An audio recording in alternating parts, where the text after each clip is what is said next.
Assalamualaikum warahmatullahi wabarakatuh. Pada video kali ini saya akan menyampaikan koneksi antar materi modul 3.2.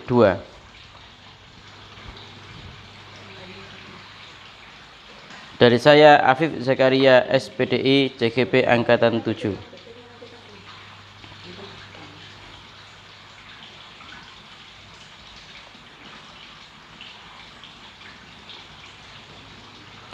Pertama, ada beberapa pertanyaan yang akan dituangkan serta jawabannya dalam video ini. Yang pertama adalah membuat kesimpulan modul 3.2.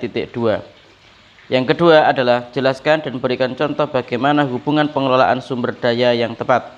Dan pertanyaan pemantik yang ketiga adalah ceritakan bagaimana hubungan antara sebelum dan sesudah Anda mengikuti modul ini. Jawaban pertanyaan yang pertama. Kesimpulan saya dalam mempelajari modul 3.2 ini ialah sekolah merupakan ekosistem di mana ada tata interaksi antara biotik dan abiotik sebuah lingkungan. Sebuah ekosistem mencirikan satu pola hubungan yang saling menunjang pada sebuah teritorial.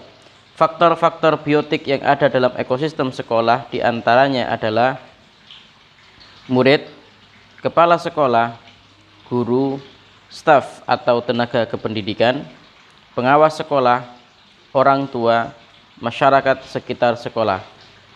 Kemudian juga dinas-dinas terkait serta pemerintah daerah. Sedangkan faktor abiotik yang juga berperan aktif dalam menunjang keberhasilan proses pembelajaran di sekolah antaranya adalah keuangan, sarana dan prasarana, serta lingkungan alam di sekitarnya. Ada beberapa alasan mengapa kita mesti berpikir berbasis aset. Yang pertama, berpikir berbasis aset menjadikan suasana nyaman dan menyenangkan. Yang kedua, berpikir berbasis aset maka kita bisa membayangkan masa depan. Berpikir berbasis aset artinya adalah kita berpikir tentang kesuksesan. Berpikir berbasis aset artinya kita mengorganisasikan kompetensi dan sumber daya, baik itu aset dan kekuatan.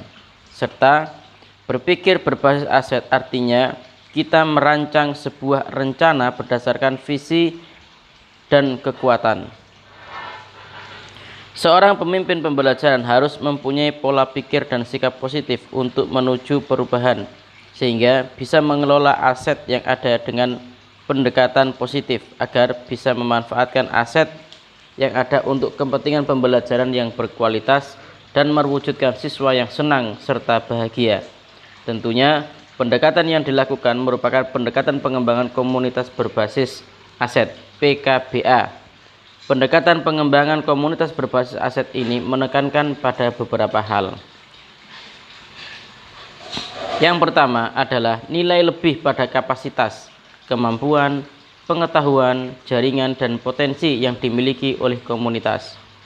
Yang kedua, mendorong komunitas untuk dapat memberdayakan aset yang dimilikinya, serta membangun keterkaitan dari aset-aset tersebut agar menjadi lebih berdaya guna. Yang ketiga, kemandirian dari suatu komunitas untuk dapat menyelesaikan tantangan yang dihadapinya dengan bermodalkan kekuatan dan potensi yang ada di dalam diri mereka sendiri. Dan yang terakhir adalah berfokus pada potensi aset atau sumber daya yang dimiliki oleh sebuah komunitas. Ada 7 aset di dalam sekolah. Yang pertama adalah modal manusia, baik itu guru, siswa, seluruh warga sekolah, dan masyarakat di sekitar adalah aset berupa modal manusia. Kemudian yang kedua adalah modal fisik. Gedung, ruang kelas, lab, dan seluruhnya itu adalah modal fisik. Kemudian yang ketiga adalah modal sosial. Yang keempat, modal finansial, keuangan. Baik itu yang bersifat swadaya maupun keuangan dari pemerintah, baik daerah maupun pusat. Kemudian modal politik, modal jaringan dan hubungan dengan pejabat pemerintah, baik di tingkat RT, lurah, kecamatan, kota maupun provinsi. Kemudian modal yang terakhir adalah modal lingkungan alam. Modal keenam adalah modal lingkungan alam. Alam di sekitar sekolah adalah modal. Apakah itu berupa taman, pantai, dan alam-alam sekitarnya. Dan yang terakhir adalah modal agama. Penjelasan dan contoh pengolahan sumber daya yang tepat akan membantu proses pembelajaran murid menjadi lebih berkualitas. Contohnya yang pertama adalah pembagian tugas guru dan pegawai sesuai dengan kemampuan. Seorang pemimpin harus mampu menempatkan orang di tempat yang tepat sesuai dengan kompetensi yang dimilikinya. Kemudian yang kedua, untuk meningkatkan kemampuan itu bisa dibuat kelompok kerja guru kelas di internal sekolah. Misalnya kelas 1 dari 1A, 1B, 1C sampai 1D yang 5 kelas itu dibuatkan sebuah kelompok di mana mereka bisa menyamakan dan menyatukan pikiran mereka terhadap pembelajaran yang mereka lakukan, serta bisa berdiskusi terkait dengan kesulitan-kesulitan pengajaran di dalam kelas masing-masing.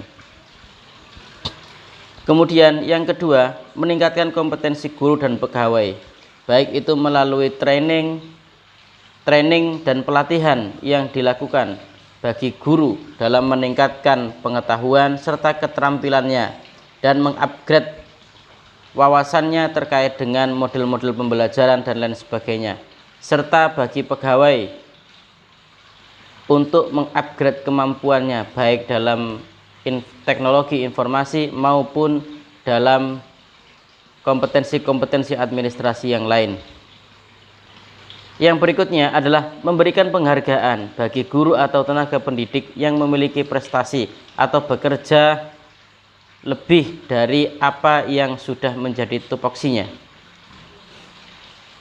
Kemudian aktif berkomunikasi dengan komite dalam segala kegiatan untuk memaksimalkan potensi manusia yang berada di lingkungan sekitar, baik itu orang tua maupun masyarakat di sekitar sekolah.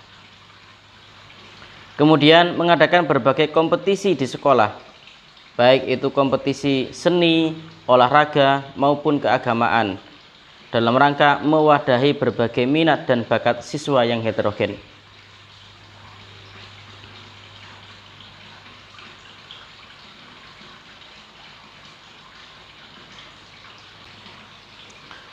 Demikian koneksi antar materi yang saya buat. Terima kasih. Assalamualaikum warahmatullahi wabarakatuh.